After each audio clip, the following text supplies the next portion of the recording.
আসসালামু আলাইকুম, কেমন আছেন সবাই? আশা করি সবাই ভালো আছেন। আজকে নতুন একটি ভিডিও নিয়ে আসলাম। আজকে আমি দেখাবো যে মাছ কি কারণে চিকন হয়ে যায়, মানে বডি চিকন হয়ে যায়, ওই কারণে মাছটা মানে কাঁপাকাঁপি করে, কি কারণে এই রোগটি হয় এবং এই রোগকে কিভাবে আপনারা প্রতিরোধ করতে পারবেন। আজকের ভিডিওটি এই কারণে, অবশ্যই ভিডিওটি প্রথম থেকে শেষ পর্যন্ত দেখার অনুরোধ রইল। প্রথমে যদি খামারের দিকে একটু ধরি, আমার এই হাউজে ছিল কোরটক্সিটো। এখন এই কোরটক্সিটোর এই হাউজে নেই এবং পানিও আমি ফেলে দিছি। এই কোরটক্সিটোর একটু পাতলা পায়খানা হয়েছিল, যাকে আমরা প্যারাসাইট বা অনেকে অনেক নামে চিনে থাকি। এখন এই হাউজে কোরটক্সিটো ছিল, ওখানে বডি চিকন হয়ে যাচ্ছিল এবং মাছের সমস্যা হচ্ছিল এবং মাছ কিছু মারাও যাচ্ছিল। পরে ভাবলাম যে ট্রিটমেন্ট করা যাক, পাশাপাশি আপনাদেরকে একটা ভিডিও দেওয়া যাক। এই হাউজে মাছটি ছিল, ওই কারণে আমি এই হাউজে যে পানিগুলো ছিল সব ফেলে দিয়েছি এবং পটাশ দিয়ে হাউসটি সুন্দর করে মুছে নিয়েছি, ঠিক আছে। এরপরে এখানেও কিছু মাছ ছিল, আমি এই হাউসগুলো সব পানি ফেলে দিয়ে মানে আলাদা করছি।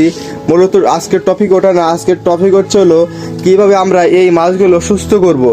আপনারা একটা জিনিস খেয়াল করেন, এখানে কিছু আমার কোরটক্সিটো আছে, দেখেন 10 পেয়ার ছিল, সেখানে মরে মরে এই কয়টা আছে। ইনশাল্লাহ এই করে ট্রিটমেন্ট হবে, ঠিক আছে।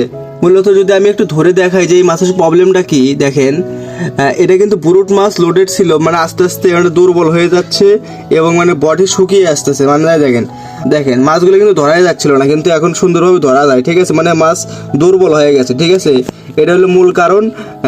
মূলত এই রোগের প্রতিকার কি, ঠিক আছে।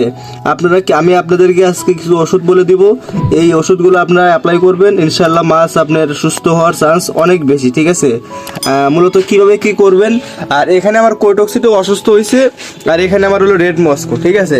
এই রেড মস্কো মাছ খুবই সেন্সিটিভ, আমি যে বলে থাকি যে এটা খুব সাবধান, খুবই সেন্সিটিভ। দেখেন মাছের বডিগুলো একবার চিকন হয়ে গেছে, দেখেন যেগুলো লোডেড মাছ ওগুলোও চিকন হয়ে যাচ্ছে, দেখেন মাছের বডি নষ্ট হয়ে গেছে, ঠিক আছে।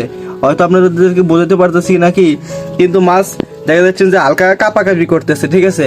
এই কটা মাছ আমার অসুস্থ হয়েছে। এখন আমি এই মাছগুলোকে কিভাবে ট্রিটমেন্ট করব, প্রথমে বলে রাখি যে এই মাছটি বুঝবেন কিভাবে যে আপনার রোগ হয়েছে। মূলত আপনার মাছের বডি চিকন হয়ে যাবে এবং আপনার মাছটি হালকা এই মাছের মতো কাঁপাকাঁপি করবে। ভালো করে খেয়াল করেন, 2-1টা মাছ কিন্তু কাঁপাকাঁপি করতেছে। আচ্ছা, যাই হোক, মূলত এখন আপনাদেরকে দেখাই এই ওষুধটি আপনারা কিভাবে কাজ করবেন। এই ওষুধের নাম হচ্ছে হলো অ্যামোডিস, ঠিক আছে। এই ওষুধে অ্যামোডিস 400, এই ওষুধটি এইরকম অবস্থায় থাকে। হ্যাঁ, এই ওষুধটি আপনারা সুন্দর করে গুঁড়া করে নেবেন, যে কোনোভাবে এই ওষুধটি গুঁড়া করে নেবেন। মূলত এখন আমি আপনাদেরকে সহজভাবে বুঝিয়ে দিই এই মাছটি এরকম অসুখ ধরলে আপনারা কিভাবে ট্রিটমেন্ট করবেন। কিন্তু একটা জিনিস খেয়াল করবেন, ওই অক্সিজেন যেন শুধু অক্সিজেন হয়, কোনো ইয়ার ফিল্টার বা কোনো মানে স্পঞ্জ ফিল্টার এগুলো যেন না হয়, শুধু অক্সিজেন, ঠিক আছে। শুধু ওই অক্সিজেনটা ওই দিলেও হবে, না দিলেও হবে, সমস্যা নাই। আর মূলত যে পুরানো পানিতে রাখবেন, প্রথমে আপনি পটাশ দিয়ে মাছকে সুন্দর করে ধুয়ে নিয়ে ওই পুরানো পানিতে রাখবেন।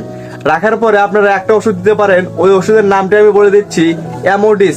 আমি আপনাদেরকে স্ক্রিনে ওই ওষুধের নাম এবং ছবি পর্যন্ত দিয়ে দিচ্ছি, আপনারা একটু দেখে ফার্মেসির দোকান থেকে এই ওষুধটি কিনে নিতে পারেন। আর মূলত এই অ্যামোডিসটি কিভাবে আপনারা দিবেন, ঠিক আছে। 10 মিলি পানিতে ওই অ্যামোডিসের অর্ধেক করে আপনারা দিতে পারেন। এখন আপনাদের মাছের অসুখের কন্ডিশন বুঝে, ঠিক আছে। আমার এখানে যে 2টা হাউস দেখলেন, 2টা হাউসে মাছের কন্ডিশন মোটামুটি 15 থেকে 20টা করে মানে মাছ আছে একটা করে হাউসে। আচ্ছা, এখন আমি কি করব, এখন আমি একটা অ্যামোডিস অর্ধেক মানে গুঁড়া করে অর্ধেক ওই হাউসে দিব, অর্ধেক এই হাউসে দিব।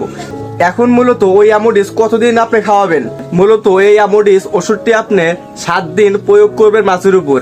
এর ভিতরে আপনার অনেক মাছ সুস্থ হয়ে যাবে, আর যেগুলো অসুস্থই থাকবে ওগুলো আপনি চিন্তা করবেন যে মারাই যাবে, ঠিক আছে।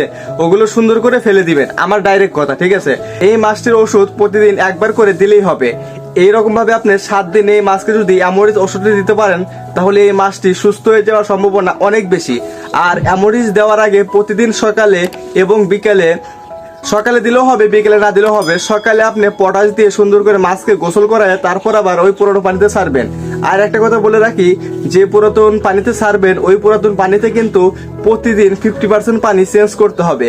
এই বিষয়গুলো যদি আপনারা খেয়াল করেন, তাহলে আপনার মাছও সুস্থ হওয়ার সম্ভাবনা অনেক বেশি। এই মাছটি সুস্থ হলো নাকি অসুস্থ হলো আমি নেক্সট ভিডিওতে দেখিয়ে দিব।